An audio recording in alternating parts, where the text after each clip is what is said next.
Hi, this is Tim of the 1916 Company. Welcome and thanks for logging on. If you love this watch, email me, Team Mosso at the1916company.com for purchase pricing and availability questions concerning this watch.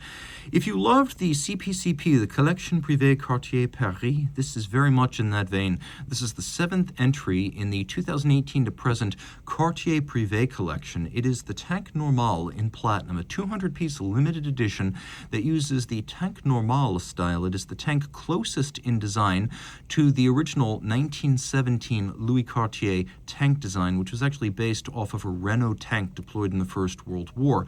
So Cartier Privé is the successor to CPCP. These watches are all rare, exquisite, and very fine.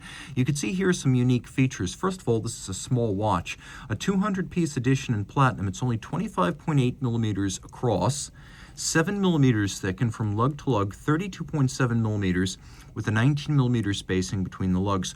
All the same, it is larger than the original tank of the late teens and 1920s.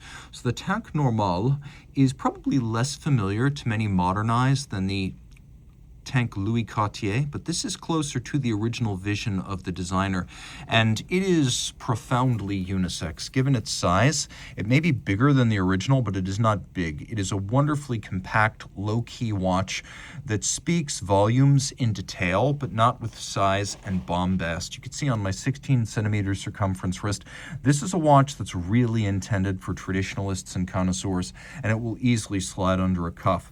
At the same time, not being colored gold, it is a bit more versatile than some of the other Tank Normale models that debuted in 2023. The strap is high-grade, large rectangular symmetrical scale alligator leather, always an expensive cut of the animal. It's a black semi-gloss finish. You can see it's got a folded edge, monotone stitch, calfskin on the bottom, Cartier factory strap, no crimping, no gouging.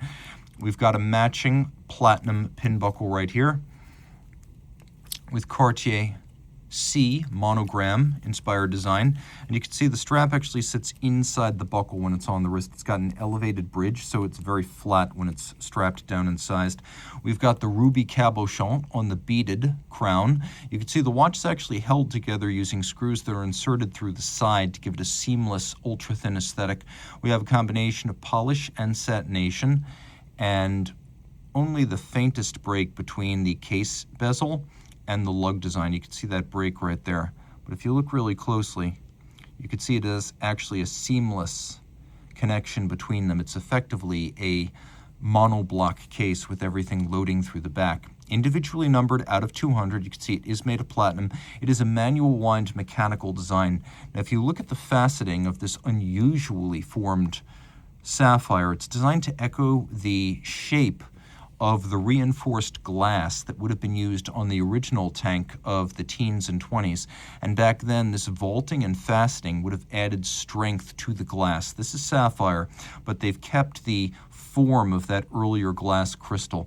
You can see we've got a vertically brushed design to the dial, and rather than having blued hands, they're polished. We have stylized and fairly heavily printed radially arrayed Roman numerals, including a watchmaker's 4, and then you have the Cartier secret signature down at 7 o'clock, but if you look, it doesn't say Cartier. It says 1917 inside the numeral, a callback to this design and its origin by Louis Cartier in 1917. The watch is 30 meters water resistant, so splash only. You don't want to submerge it. Important to note that it is a mechanical manual wind movement. This is a rare instance where the watch is so compact that Cartier couldn't go to its usual resort when it has a small mechanically powered watch. It would usually use the Piaget 430p. Instead, here we have what's described as caliber 070, and it's an interesting story because it is a ultra-thin, ultra-compact 38-hour manual wind mechanical movement from a company called Le Temps Manufacture, which is based out of Val de Travers in Fleurier, and this is based on their LTM 2000 movement, which is super small at only about 15.29 millimeters in diameter and 2.15 millimeters thick. But it is a mechanical movement. It is 21 joules, manual wind, 38-hour power reserve, super small, and it has a unique 25,200 vibration per hour beat rate.